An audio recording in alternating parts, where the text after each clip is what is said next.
हिंदू हृदय सम्राट बाला साहब ठाकरे थे। एक बात और याद रखिए, बाला साहब ठाकरे जहर उगलते थे और उद्धव ठाकरे सेकुलर बन गए। ये मोदी मैजिक है साहब, मोदी मैजिक है। मोदी ने हिंदू हृदय सम्राट के बेटे को सेकुलर बनवा दिया और कांग्रेस जब तक जिंदा रही, सत्ता में रही, तो बाल ठाकरे जहर उगलते रहे, मुसलमानों के दुश्मन रहे, हिंदू हृदय सम्राट रहे। यह अंतर समझना होगा।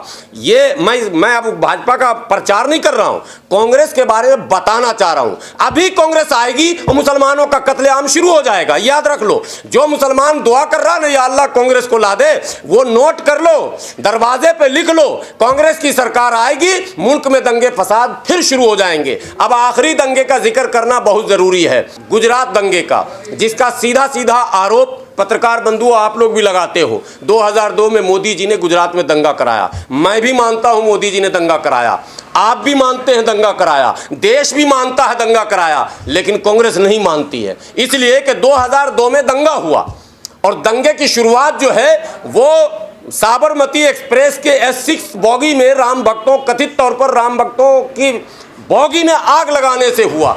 2002 फरवरी में यह घटना घटी।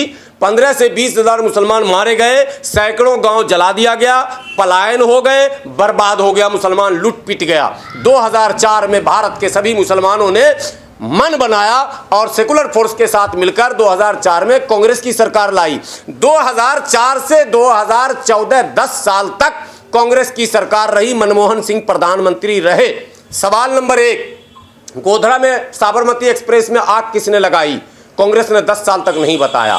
सवाल नंबर 2, अगर मोदी ने दंगा कराया, जो कि बाबू बजरंगी का बयान है, बाबू बजरंगी का वीडियो है, तो कांग्रेस ने मोदी को जेल क्यों नहीं भेजा?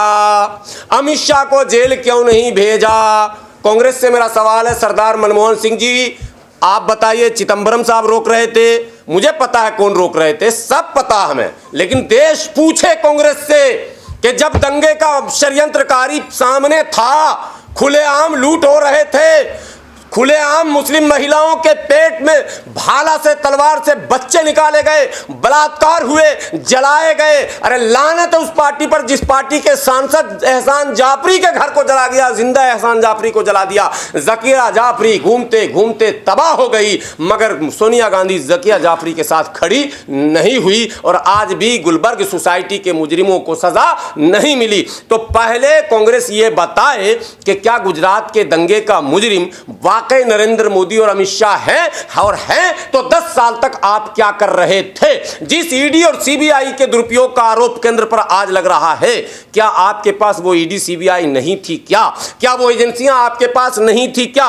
राज्य में भले ही सरकार भाजपा की थी, केंद्र में आपकी थी, राज्य में तो आज भी ममता बनर्जी की है। हाल खराब है, मोदी चिल्ला रही है, राज्य की सरकार का कोई वैल्यू नहीं है। राज्य में लालू जी की सरकार है, रोज सीबीआई रेड कर रही है, रोज मुकदमे कर रही है। राज्य में केजरीवाल की सरकार है, रोज रेड हो रहा है। राज्य में जिसकी सरकार है, सबको केंद्रीय एजेंसियां घेर रही हैं, तो तब आपने क्यों नहीं घेरा? यह सवाल है मेरा कांग्रेस से कि 10 साल तक मौनी बाबा को रखकर मौन क्यों रहे? मुसलमानों को इंसाफ क्यों नहीं दिलाया? जब तुम कल नहीं दिला सके, जब तुमने कल दंगा कराया, जब तुमने कल हमें काटा, जब तुमने कल हमें लूटा, तो आज तुमसे हम कैसे ये उम्मीद पालें कि इंडिया गठबंधन करके तुम्हारे नेतृत्व में हमको न्याय मिल जाएगा? नो, नेवर, कभी नहीं, कतई नहीं। जब तक दलित मुसलमान बहुजन की सरकार नहीं बनेगी, जिसमें मनुवादियों की कहीं भूमिका ना हो, तभी इंसाफ की उम्मीद की जा सकती है। अन्यथा कांग्रेस के नेतृत्व में इंसाफ की उम्मीद करना बेमायने है। एक आखिरी बात और मुसलमानों को जानना चाहिए, देश बंटने के बाद, संविधान लागू होने के बाद नौकरियों में मुसलमानों की संख्या लगभग 23% थी। उर्दू सरकारी जुबान था, उर्दू से रोजगार का संबंध था, उर्दू पढ़ने वालों को नौकरी भी मिलती थी, उर्दू में तमाम जगहों के नाम भी लिखे जाते थे। कांग्रेस ने उर्दू को तबाह किया और मुसलमानों की नौकरी छीनी। मुसलमान कांग्रेस के राज में ही 23 से 3 पर आ गया था। स्वर्गीय अटल बिहारी वाजपेयी का एक शब्द जो है वो वायरल हुआ। संघ के नेताओं ने अटल बिहारी वाजपेयी जी से कहा कि अब तुम प्रधानमंत्री हो तो मुसलमानों को ज़रा नौकरियों में जाने से रोको। तो अटल बिहारी वाजपेयी जी ने कहा कि अब हम नहीं रोक सकते, ऑलरेडी ये सारा काम पहले ही हो चुका है। अब अगर रोकने की गुंजाइश अब है नहीं, वो कांग्रेस अपना सारा काम कर चुकी है। ये ऑन रिकॉर्ड बयान है। तो कांग्रेस ने वो सारा काम कर दिया और मुसलमानों को ये मौलवी, मुसलमानों को कथित तौर पर ये माने नेता जो आज मुसलमानों के सो कॉल्ड रहनुमा कहते हैं भाजपा को गाली बक्को, भाजपा को गाली बक्को, और हमें ये कहा जाता है कि आप कांग्रेस को क्यों कोसते हैं। अब ये इसका जवाब भी लेते जाइएगा। सवाल ये है, आपने मुझे 5,000 रुपया उधार दिया है, तो आप हमसे मांगेंगे या मेरे पड़ोसी से मांगेंगे?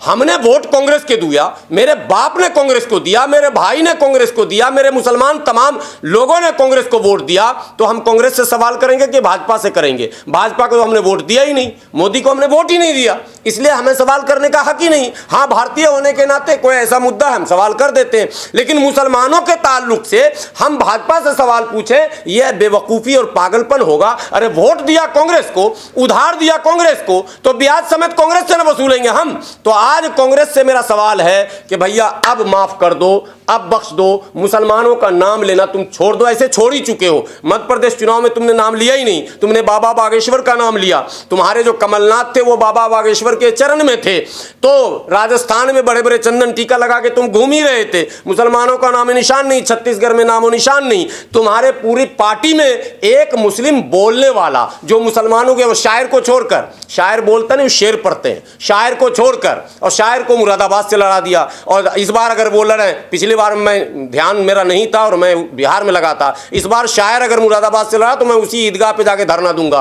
पहले कांग्रेस ये बताए कि इस ईदगाह कांड में मरने वाले तमाम परिवार को ढूंढ भी लूंगा, मैं आधे को ढूंढ चुका हूं, आधा और बाकी है, मैं ढूंढ लूंगा जो लोग उस जमाने में मरे थे और जो उस जमाने में मौजूद थे, उन सबों की फौज को लेकर घूमूंगा। इसलिए यात्रा आप निकालो, ये आपका लोकतांत्रिक अधिकार है, लेकिन देवबंद मदरसे में मत घुसना। और देवबंद के मौलानाओं, आपसे भी हाथ जोड़कर गुजारिश, अब तो सुधर जाओ। अरे दुनिया से नहीं डरते हो, अल्लाह से तो डरो। आप किस मुंह से मुसलमानों की हिमायत, कांग्रेस की हिमायत की बात मुसलमानों से करते हो? कहा जाता काबा किस मुंह से जाओगे गालिब, शर्म तुमको मगर नहीं आती।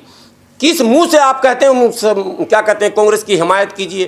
कांग्रेस ही उपाय है, मोदी का विकल्प नहीं है। तो 3 राज्य में विकल्प दे दिया आपने, तो 2024 में आपकी माँ ने दूध पिलाया, आप जिता देंगे, मोदी को हरा देंगे? ये पागलपनी निकालना होगा दिमाग से, ये कीड़ा निकालना होगा कि हमारा दुश्मन भाजपा है और हम हराएंगे। नो, अगर देश का दुश्मन है तो देश हराएगा। अगर बेरोजगारी है तो पूरे देश के सामने है, महंगाई है पूरे देश के सामने है, कोई संकट है वो पूरे देश के सामने है। पूरा देश अगर हराएगा, हम भी उस देश के साथ खड़े हैं, लेकिन ठेका हम नहीं लेंगे। और हराकर, एक को हराकर, जबरदस्ती दुश्मनी लेकर, माइक से ऐलान कर कर कि भाजपा को हम हर हाल में हराएंगे, चाहे कुछ भी हो जाए, वोट नहीं देंगे, तो देंगे किसको? भाजपा के बाप को, भाजपा के नानी को, आरएसएस के नाना को, कांग्रेस को देंगे। यानी दुश्मनी एक से ले रहे हैं ताकतवर से, और दोस्ती जिससे कर रहे हैं वो उससे भी बड़ा मना आस्तीन का सांप है। इसलिए ये काम गलती से मुसलमान न करे। 2024 आएगा, जैसे 19 आया और चला गया, जैसे 14 आया और चला गया, 24 भी आएगा, चला जाएगा। कौन जीतेगा, कौन हारेगा, देश फैसला करेगा। हम तो अच्छे लोगों को वोट देंगे, ये बोलना शुरू करें। और कांग्रेस की भारत जोड़ो, कथित तौर पर यूपी जोड़ो यात्रा से मुसलमान अपने आप को दूर रखें, अन्यथा वो अपने समाज को खुद कुएं में, खड्डे में डालने का काम करेंगे।